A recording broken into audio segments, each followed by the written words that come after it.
being able to Guardian Greaves that, I can definitely see the merits in this game.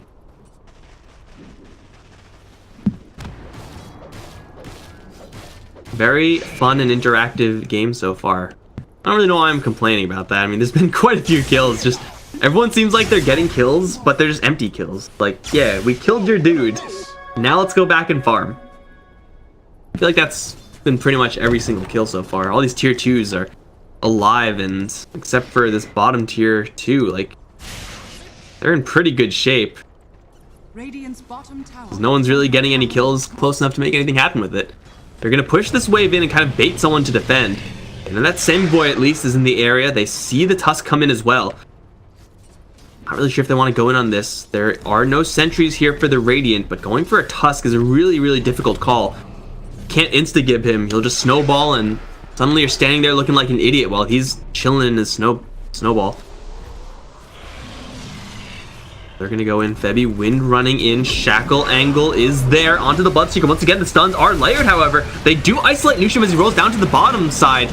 All the pressure in the world, though, is going in towards that Wind Ranger. He's gonna hit with a lot of Purifying Flames. Lots of defensive power here onto Febby. So, you know, maybe a little bit of a restore there for the Wind Ranger, but being followed by 5 heroes, not a chance in hell for you.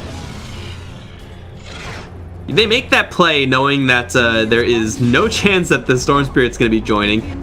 The Monkey King was elsewhere as well, so maybe they shouldn't expect everyone to be there, which is somewhat reasonable. In the meantime, we do have a BKB now on that Storm Spirit. MP Velo going to go straight towards the Roche Pit, but it's going to be spotted. Now Sammy Boy lands a Rupture onto MP. He's going to put down the Circle of Monkeys, gain that extra armor, try to gun straight for the objective. He's going to Manta dodge the blast, and he will be able to secure the Aegis for the team. Roy is able to grab it, now turn around, kill off another before he himself drops. Storm Spirit versus BSJ, but BSJ proves to be the better Storm Spirit. Now the respawn. I don't know if there's enough control here. There's an Adaptive Strike, but that's about it. BSJ tried to morph into the Storm and then Electric Vortex again. I don't know if that was first Roche, I think, actually, so there's no cheese. I mean, they do take down the Aegis, ultimately a 2-for-2 trade. Immortals probably consider themselves a little bit lucky, actually, with the result there. Things could have gotten a lot worse in that situation. Like, they lose Velo immediately. Your Monkey King is in a really precarious spot, ruptured. He does get the Wukong's command down, gets that extra armor up against Bloodseeker, is quite nice, but he's not able to stack up the Jingu. No Oracle in the area to help him out either. Feels like Immortals are really trying to min-max this game, and it's kind of hit or miss.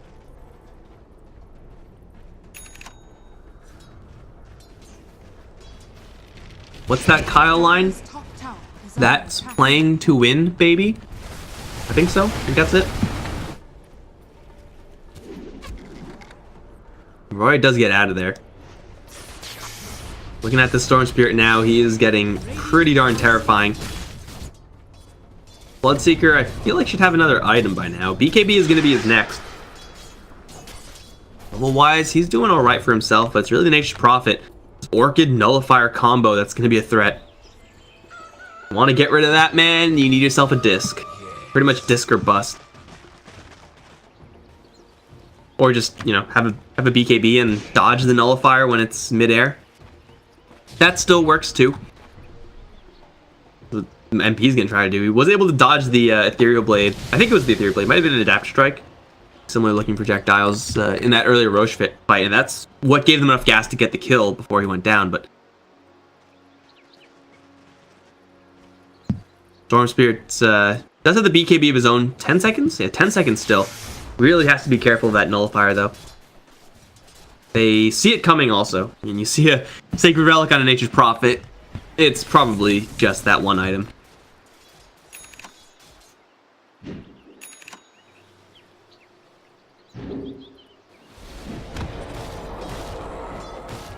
You get a Battle Fury on Monkey King, you're kind of okay extending the game. All this gold being gained from Roya. Jenkins got the Nullifier, so he's like full assassination mode as well. BKB is good up against Nature's Prophet if you see him coming towards you. You're like, oh, he's gonna use Orchid and Nullifier on me. But if he's like right next to you and he just nullifies from point blank range, man, there's nothing you do about that except for have a disc. That's the only thing you could have in response.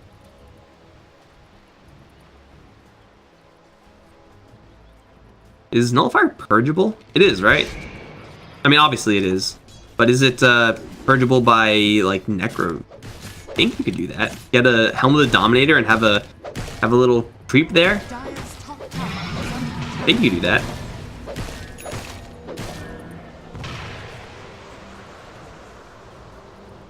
We've got a halberd being built up on Velo. I'm a big lover of Heaven's Halberd. I like that ever since it came in. Just the ability to disarm someone is so ridiculously powerful. It's not up yet, obviously, but oh, big jump in onto the. Oh my God, he's got a freaking Atos. Holy crap! I mean, it is just a Witch Doctor, but he actually has an item. Looking at the Oracle, he's not too far behind Witch Doctor. He doesn't really have an item like that. Jeez. That's the thing in this game. Like, if you're a support up against a Storm, up against this Nature's Prophet, or this Morphling with a shotgun, dude, this game is just not fun for you. You have to be, like, hiding all the time. Like this. If you're not hiding, you're in danger. That's what I call fun and interactive Dota. Even if you're not a support, like, you're... Like, looking at this Monkey King, he is very easily killable. And maybe not easily killable, but killing him is a definite possibility. Oh my God. 4 bounty runes 35 minutes in. Okay, wait. They killed the Witch Doctor. Dude, bounty runes. So much cash for everyone. Ultimately, a 3k lead 35 minutes in isn't going to mean jack. But, I mean, nothing else is happening, right? Oh, Velo. Target acquired. Oh, no, not like this again. It's the exact same gank, except instead of over here, it's over here. Next time, Lokarn, 50 seconds, you're dead right here. You know it. Calling it right now. Shackle into the BSJ through the Lincoln Sphere. And a Strength Morph all the way to 37, almost 4k HP. They take down Lokarn, which is a little bit of an advantage here for Immortals. Is it enough to push off of? Probably, because it's just a tier 2, and now Sammy Boy shackled to a tree. Not much in the way of following up, and Wind Ranger, careful there. Went for the Blink Dagger, which is, as far as enabling fights are concerned, vastly superior, but still gotta watch out for those Guardian Greaves. Oh, they found Jenkins. That's worth going in on if anyone can help. I don't think they can, though. Jenkins is gonna be taking a lot of damage, but he will slip out of there. MP, Orchids. Roy is going to give him a little bit of cover, but again, not to a point where they can follow up. And oh, it's actually the Morphling in a precarious spot. Oh, the power shot's going to miss. BSJ still able to freely morph back and forth there. Is going to be just fine.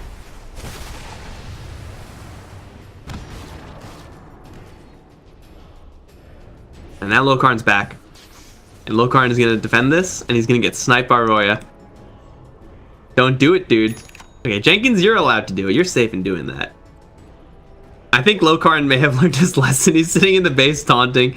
Like, man, if I show myself, I'm just going to get sniped by this Storm Spirit and going to die. Not fun times. Speaking of getting sniped, well, that Shikuchi Wind Ranger. Really, really difficult to play around. But if Ebby's going to go for the Guardian Greaves, you hit with the Ethereal Blade, you could purge that Ethereal form off. Makes you take less damage from the Adapter Strike. And of course, just gives you more health, so kind of nice. Efficiency in the item slots.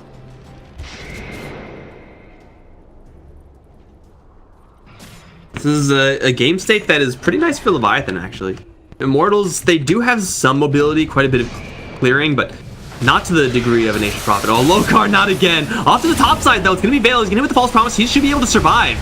At the same time, Febby in a really precarious spot lands a power shot and a shackle shot, but it's not going to do enough. Velo gets full, healed to full, turns around for the roar. MP with Roya coming in, lays down the Wukong's command, and that's going to be able to take down 2 relatively easily here. Sammy Boy still alive. Now Roya's hot on his tail. No, he's not actually. It's MP who's hot on his tail. Jumps in. Roya is going to be hot on his tail eventually. Kind of awkward angles there, but still gets the kill. Gonna be 4 kills for Immortals at the cost of only their Wind Ranger. Dubu coming in huge with that false promise onto Velo. And with that Roar turnaround, exactly what they need. BSJ was not able to get really into that fight. If he was going to go in, he for sure would have died. So everyone on Leviathan just going a little bit too far away from their Morphling, which means that they're going too far away from their damage source. I don't know about you guys, but I like to have damage in my team comp. It seems to be a pretty important element. Radiant's middle tower has fallen. Radiant's top tower. It's gonna be 2 towers claimed with an Eye of Scotty picked up with the Monkey. He's level 25. He's got the extra ring there. Level on Storm Spirit, he's level 25 as well. Of course, this is the only talent you ever get. I'm pretty sure this is the only talent. Like a 99% pickup rate probably on Storm. Does some silly things. That's 2 tier 2 towers cleaned out. Roche up in 45. Leviathan may be able to defend that. It will require Jenkins kind of preliminarily. Is that a word? Preliminarily? Beforehand? Pushing out these creep waves. Just, you know, teleporting down, summoning some dudes, pushing it out, Wrath of Nature, yada yada. Just like this, actually. He's doing it right now. So you gotta do this if you're gonna try to contest that Roche. BSJ, don't go up there. Don't go up there, BSJ. He's gonna go up there. The Madman, he's gonna be just fine in doing so as well, because Sammy Boy's next to him. And Immortals, like they're not quite ready to fight in this area just yet. They have all of their ultimates, but they're not in a great spot. Although they will jump in, initiate themselves onto that Bloodseeker. He's going to put it to the Snowball Roy. He's going to be just fine with his hops BKB. Now here comes the Command Ring. So much damage here, although they are going to get a really nice death bar channel. It's not going to have to kill off Roy because of the Guardian Grief picked up from Febby. Lowcar now going to drop as he fails to pop the Shrine. They figured it wasn't worth it. Now the Roar goes off into the Bloodseeker. Jump back in from Roya. Full heal from Dubu. Makes it a 3-0 in favor of Immortals. And Jenkins is right back towards the bottom lane, doing what he can, but what he cannot do is race this incoming push from Immortals. They do have a Beastmaster with Aura. They have MP just with all the stats in the world. And if necessary, Wind Ranger can still just drop a Focus Fire into this tower if she really felt like it. Would rather wait for the angles, look for a shackled BSJ. Shotgun in onto the Monkey King, but between the Purifying Flames and the Guardian Greaves, he's just fine. Now it's Jenkins who's in a little bit of trouble. Roya zipping right in, and this is why you pick up Storm Spirit versus Nature Prophet, because it's just so easy. It is the easiest thing in the world. Even I can do it, guys. Even I can do it. And you guys don't know how terrible my Storm Spirit is. I am a terrible judge of how far a mana pool will get me. Not much you can do about that as a Nature Prophet either, except for have BKB and hope that you don't get sheeped on the ball lightning in. So you need some luck there. Game's starting to fall apart here for Leviathan. As powerful as this Morphling is, much farm as he has, he's not able to get into a situation where he's able to use that farm. Bloodseeker picks up an S and Y, kind of a low impact item for this stage in the game because he has net worth below that of Febby's, who granted has been just farming like an absolute madman in all of these games. He's almost level 25 himself.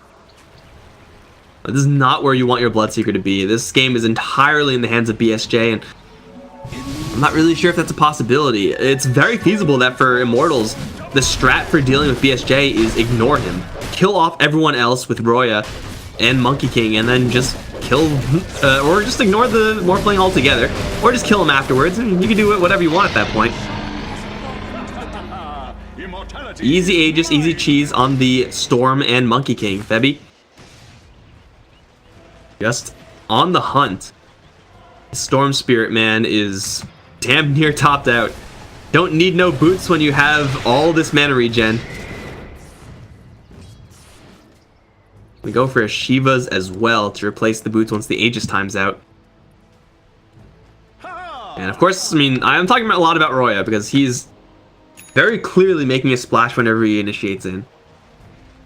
Monkey King is a little bit less flashy, just as effective though. I mean, he is incredibly bulky, and he's going to go for a Basher, Abyssal Blade. Get that onto BSJ, and you know what? Your Lincoln Sphere is not really going to be doing all that much, nor will your BKB. Attack speed from MP, it's not all that impressive, like some agility from the Eye of Scotty and the Mantis style.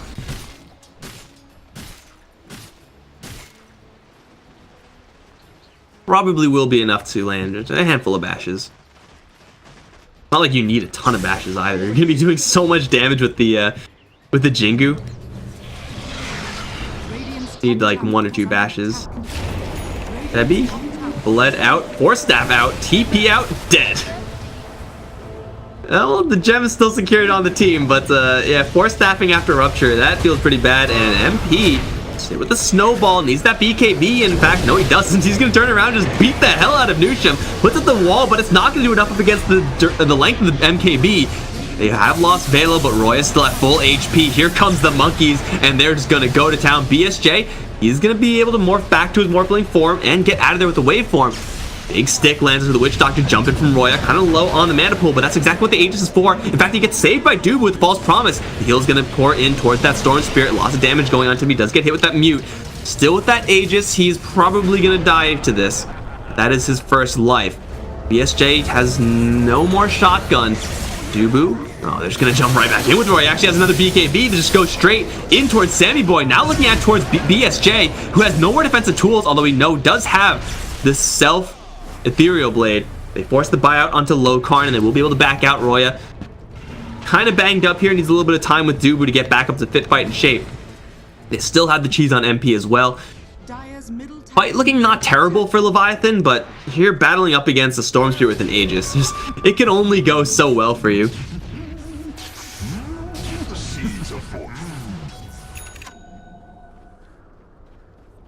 Jenkins on the hunt for some money. 130 G's, not bad at all. Where's that gem? Gem's on the Oracle, so oh, Jenkins.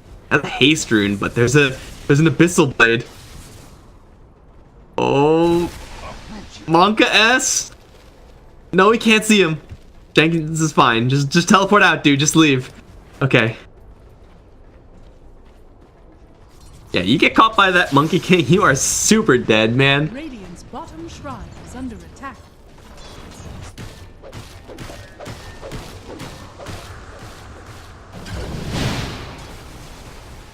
BSJ, all credit to him, is performing at the level he needs to perform if his team is going to win.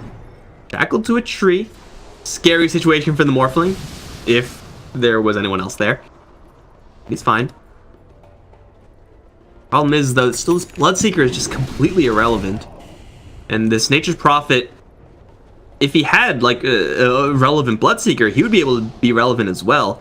Just attacking from a range, but because Bloodseeker is such a pushover, there's not much that the Nature's Prophet can hide behind. Also, the fact that he's up against Wind Ranger, Beastmaster, and Storm Spirit and Monkey King, all of whom just kind of dumpster Nature's Prophet. Matchups really preventing Jenkins from having the impact that an ordinary 22k net worth hero would have. Any other hero with 22k net worth would be doing quite a bit better than he is doing right now. Again, not because he's playing poorly, he's doing the best he can. His hero is just so heavily counterpicked in this game.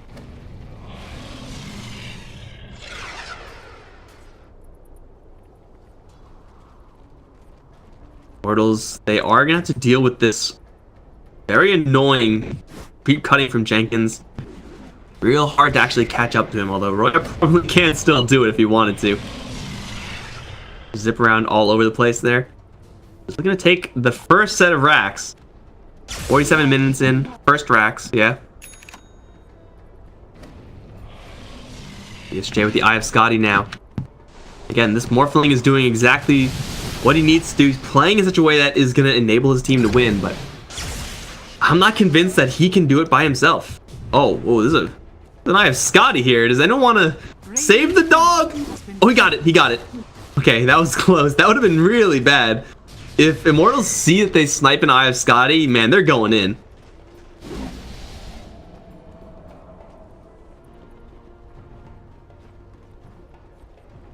All the lanes now pushing in towards the Radiant base. Jenkins creep cutting and split push. Not quite doing enough for him. Pings are out. Oh, that read. Maybe he's just going to go investigate. Maybe place a ward there. Maybe just let Roya get in there with the Arcane Rune. Is there a career with ward? Yeah. They know exactly where Jenkins was doing his shenanigans. Try to prevent that next time. Jenkins doesn't have a gem of his own, so if he goes back up there... Oh, he's going right now! Oh, this is such a bad time to go up there, dude. Here comes Roya from like a million miles away. Boom! Dude. Just that timing. It's so unfortunate. It's like they ping it, place the ward, and as soon as that ward is placed, he starts teleporting. Oh my god, Roya. Oh, dude. He's got an arcane rune. Remember when this was first introduced? The arcane rune Kaya combo? With regen rune also? Dude, fun times, fun times. Oh, MP takes a lot of damage there, though. He's gonna hit the false promise Dubu. Will do his best to get him up to full. And it looks like he should be able to do just that, despite the Rupture Death Ward doing a little bit of damage towards MP, but definitely not enough to put a dent in him. With that extra armor especially. Here comes jumping from Roya. They snipe Lokar and Jenkins will be forced to buy back. Roya's going to be able to BKB, get himself out of there, as MP is just pushing everyone back onto the Bloodseeker specifically.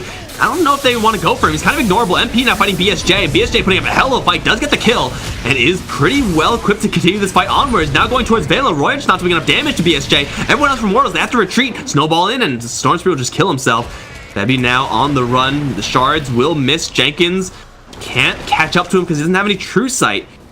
But BSJ holding down the fort as Immortals going a little bit too far on the wrong heroes.